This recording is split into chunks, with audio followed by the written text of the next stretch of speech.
So as I was saying, when I first got this guitar, I didn't pay attention to it much. I really just bought like the cheapest electric they had that was playable.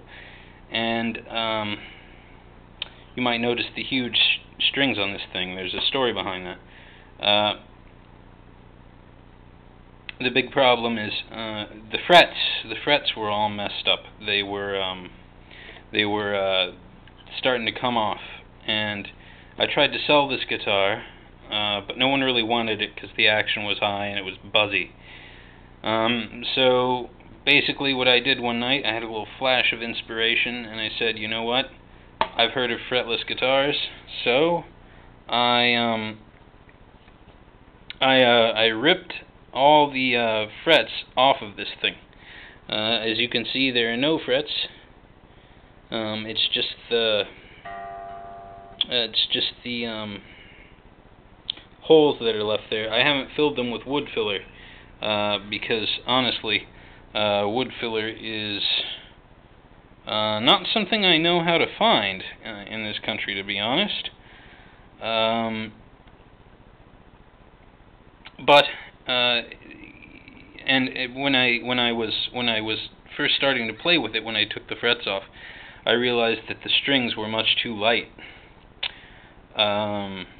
They would disappear because when you're playing a fretless guitar, you're really there's a lot more stress on the fingers. So you're pushing down, the string is pushing back up against you, and if you got kind of chubby fingers like I do, the string just gets lost in your fingers. So I thought, okay, I need thicker strings. But there's this weird concept in China for people that play guitar. Basically, there's this company called Alice, and everybody uses those strings because they're the cheapest, and they all come in the same gauge, like 9 to 42 or something like that. And I've been playing the Slinky or Darko purple packs for a long time. So like the minimum string I'm used to is 11. The first string is usually an 11 for me. Last string's usually around a 48. I like a little bigger if I can get it. So I went to this music store today and I looked around at all of the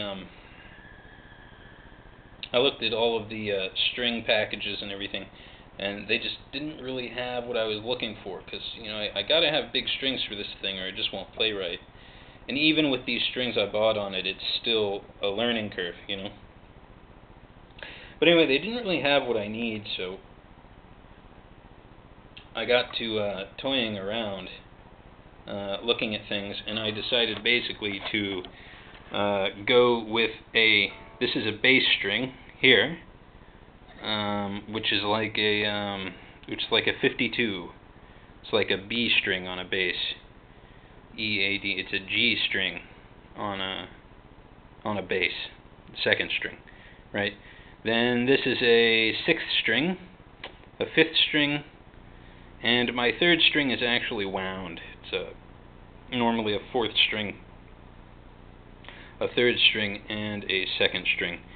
And this whole thing is tuned down to D because it's just too hard on my poor arthritic hands and my wrist that's been sprained for my wrist that's been sprained for like 4 months now. But anyway, it's an interesting project. A lot of guys fill these in with wood filler. I need fret lines. I'm not that good of a musician, really. I don't have the ear to tell the difference without the fret lines, and you know what? I've been playing this thing a bit now, and I see no reason to fill these things right now. They are, this thing plays just like a normal. Well, it's not like a normal guitar at all. There's a lot of differences. I'm thinking about putting a video together where I play this thing a little bit, but just to be fair, it's not going to be about me being a good musician. It's just going to be about showing you what fretless guitars are like, a homemade fretless guitar. Look at this. This comes right out. I mean, this instrument has seen better days. Maybe it has been floating in a Soho toilet. Who knows? Anyway, it's late, but I see a lot of my friends are starting to show up online from the States, so I got to be up for a little while talking to them. But I'm going to try and get these videos on YouTube tonight for you. Transfer them right now since I have to, have the batteries. Back to my brother by tomorrow, I think. Yeah. And maybe I'll try and pick up some batteries of my own and do a few more videos. I'm feeling really inspirational in some ways during this break. So, anyway, good night, good morning, good evening, whatever time it is. See ya.